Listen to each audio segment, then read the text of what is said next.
سمكة البوري تعتبر أهم سمكة في البحر المتوسط لأنها متوفرة بكثرة وكمان طعمها حلو، ولأنها جزء من ثقافة الشعب السكندري بيحبوا ياكلوها شوي مقفول. في صيادين هواة متخصصين في صيدها، يعني ما يصطادوش غير سمكة البوري، ولأن بيتعمل منها أشهر أكلة سمك وبيتعمل منها أغلى صنف بحري على الإطلاق. يا ترى تعرف إيه عن سمكة البوري؟ بسم الله والصلاه والسلام على رسول الله. اهلا بيكم في قناه السمك في اسكندريه، معاكم عمرو ابو الوفا، والنهارده ان شاء الله هنتكلم عن سمكه البوري والفرق بينها وبين الطوبار. بس قبل ما نبدا في محتوانا خليني اطلب منك الدعاء لاهلنا في غزه، وافكرك بالايه اللي بتقول: اعوذ بالله من الشيطان الرجيم، ان ينصركم الله فلا غالب لكم وان يخذلكم فمن ذا الذي ينصركم من بعده وعلى الله فليتوكل المؤمنون. سمكه البوري اكتر سمكه منتشره في مصر، واسمها بيختلف تماما من بلد لبلد، ده كمان ليها اسامي كتير جوه نفس البلد، وغالبا الاسم ده بيكون دلاله على الحجم، زي مثلا البوري الكنابيت او الكمبوت، دليل ان هو بوري كبير جدا في الحجم، والحجم اللي اصغر منه شويه يبقى جعبوب، او الصغير اللي في حدود مثلا 4 في الكيلو يبقى قطع، او اصغر حاجه خالص اللي بيكون في حدود 8 في الكيلو بيسموه جران. بس الجران ده بالذات له قصه كده معينه هنبقى نحكيها في محتوى تاني. وهستاذنك بكل بساطه لو تعرف اسم تاني لسمكه البوري اللي معانا في المحتوى دي بالذات تكتبه بكل هدوء في الكومنتات تحت من غير ما تمسك فيا، ويا ريت تقول لي المنطقه اللي انت منها. سمكه البوري اللي معانا النهارده دي في حاجتين بتميزها عن اي سمكه بوري تانيه، وهي وجود نقطه زرقاء تحت زعنفه الصدر ووجود غشاء دهني على العين. تعالوا نشوف كده. بالنسبه للعلامات المميزه لسمكه البوري العاديه، اكتر حاجه بتميزها ان راسها من فوق عريضه جدا، يعني اكتر سمكه راسها من فوق عريضه. بس دي ممكن ما تاخدش بالك منها قوي. في حاجه تانية اللي هي ايه، عينيها عليها عدسه من هنا كده، تلاقي ايه العين محميه بعدسه اهي واضحه اهي، عمرك ما تلبس العين. طبعا ايه ده البوري العاديه. اما البوري الدباره او الطوبار هتلاقي ايه العين ما عليهاش عدسه وسهله جدا انك انت تلمسها. طيب في مره واحد كتب لي كومنت بيقول لي يعني انا هشتغل دكتور عيون عشان اعرف افرق بين السمك. لا، في علامه تانية ظاهره جدا، والعلامه دي تقدر تعرفها من خلال النقطه الزرقاء اللي هنا. في سمكه البوري العاديه هتلاقي نقطه زرقاء هنا، اما في سمكه الطوبار او الدباره هتلاقي هنا مكانها نقطه سوداء. يبقى لو انت مش عايز تفحص العيون من بعيد، عايز تعرفها، هتعرفها من خلال من هنا كده النقطه السوداء، ومن هنا مكانها قصادها النقطه الزرقاء. طب انت ليه عايز تعرف الفرق بين البوري العادي والدبار؟ لان البوري العادي هو الاحسن في التمليح. البوري العادي بيدي نتائج احسن بكتير جدا في التمليح، والطباره ممكن تنشف منك في التمليح وما تديش النتيجه اللي انت ايه مستنيها.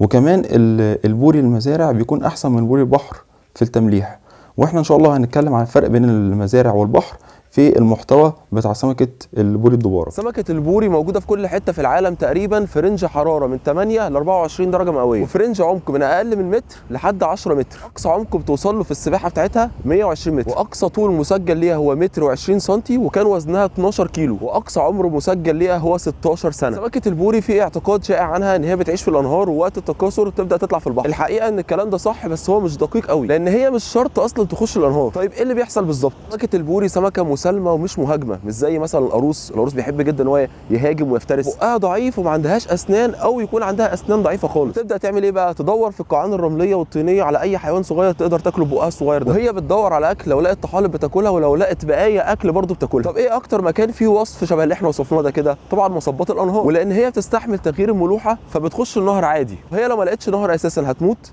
لا، هتعيش عادي وتكمل دوره حياتها عادي. يبقى وجود النهر في حياه سمكه البوري ممكن يكون موجود فعلا وممكن يكون مش موجود. يبقى هي فعلا بتخش الانهار بس مش شرط، لحد ما يجي موسم التزاوج في الشتاء تبدا الافراد البالغه من اسماك البوري في تكوين سرب كبير والاستعداد للهجره. سمكه البوري البالغه دي بيكون سنها من 3 ل 4 سنين، وطولها تقريبا كده حوالي 35 سم، ويروح السرب ده بقى الكبير ده بعيد جدا عن الشاطئ عشان يبدا عمليه وضع البيض. كل انثى بتضع ما بين 8 من 10 ل 2.6 من 10 مليون بيضه، والبيض بيفقس بعدها بيومين، ويبدا شكل السمكه يبان بعدها ب5 ايام. وتفضل الولده دي تتغذى على العوالق الحيوانيه لحد ما يوصل طولها ل 3 سم، ووزنها تقريبا من 2 ل 4 جرام. تبدا بقى رحله العوده عشان تعيش برضو قرب الشاطئ، ولو لقت مصب انهار تعيش قريب منه. تلاقي مين في سكتها بقى يا مؤمن؟ طبعا الصيادين بيكونوا مستنيينها عشان بياخدوا منها كميات كبيره جدا وبيودوها المزارع عشان تتربى في المزارع. يعني سمك البوري اللي في المزارع هو اصلا جاي من البحر، بس اتربى في مزرعه. في مزارع ميه حلوه وفي مزارع ميه مالحه، حسب ما يأقلموا الزريعه ديت، بس اغلب المزارع ميه حلوه. توصل لوزن من 300 جرام ل 900 جرام ما بين سن سنتين ل3 سنين. في معلومه بالنسبه لي الصراحه كانت صدمه شويه. دلوقتي احنا كنا اتكلمنا قبل كده في محتوى قبل كده بتاع سمكه الرنجه، وقلنا ان ليه كلها مبطرخه، عشان اصلا اغلبها نتايات بتكون كلها شايله بطارخ. فانا توقعت نفس السيناريو ده مع سمكه البوري، ان ما دام سمكه البوري بيبقى اغلبها مبطرخ في الشتاء،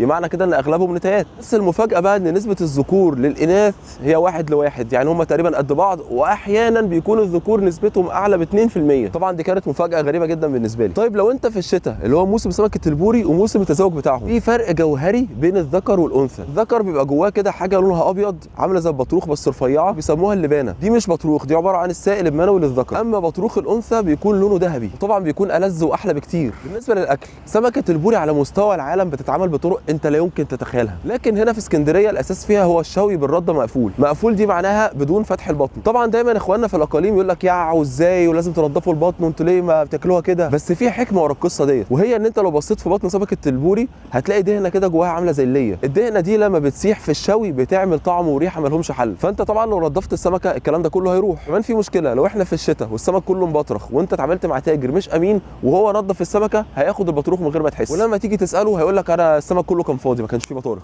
طبعا دلوقتي الكيلو ثمنه قرب يوصل ل 700 جنيه. وعشان القصص دي كلها فتلاقي الاسكندرانيه دايما بياكلوه شوي رده مقفول. طبعا في طرق ثانيه بس دي اكثرهم شيوعا. سمكه البوري بيتعمل منها اشهر اكله في مصر ومعروفه من ايام الفراعنه وهي الفسيخ. طبعا عملنا له محتوى قبل كده مخصوص واتكلمنا عنه بالتفصيل وشرحنا فائدته الغذائيه، وقلنا ان في حاله الفسيخ سمكه المزارع بتكون احسن عشان بطنها بتكون انضف وبتكون سمكه سمينه. سمكه البوري فيها بروتين 44% وده كتير جدا على فكره. فيها دهون 7% ودي نسبه محترمه، وفيها حاجات ثانيه كتير زي اليود والفوسفور وبي 6. اما البطروخ بقى بيكون فيه 62% دهون و38% بروتين، ودي نسب مش طبيعيه خالص، ولان طعمه حلو كمان عشان كده هو غالي جدا، ولما بيتملح بيتحول لاغلى صنف بحري على الاطلاق. بس خلي بالك السمكه اللي بيكون فيها بطروخ ادت كل اللي عندها للبطروخ، بيكون لحمها هزيل جدا جدا لدرجه ان هو لما بيستوى بيبقى طري عامل زي المارشميلو، ما فيهوش طعم نهائي، وكل ما تزود توابل اللي انت بتكسبه ان الطعم بيحدق مش اكتر. فانت لو اشتريت سمك بوري مبطرخ ده معناه ان انت مش هتستمتع قوي بالسمكه نفسها، عكس سمكه البوري اللي بتكون مش مبطرخه بيبقى لحمها تحفه. بالنسبه للصيد، في صيادين هواة متخصصين في صيد سمكه البوري، بيعملوا طعم كده عباره عن عجينه بتتشد زي المستيكه، يلفوها كده بطريقه معينه بلسانهم عشان بتلزق في الايد، تيجي سمكه البوري تقعد تلحس في العجينه ديت لحد ما السن يشبك في بقها، فيبدا الصياد يتعامل معاها بالراحه لان بقها ضعيف وممكن شفتها تتقطع، ولو وقعت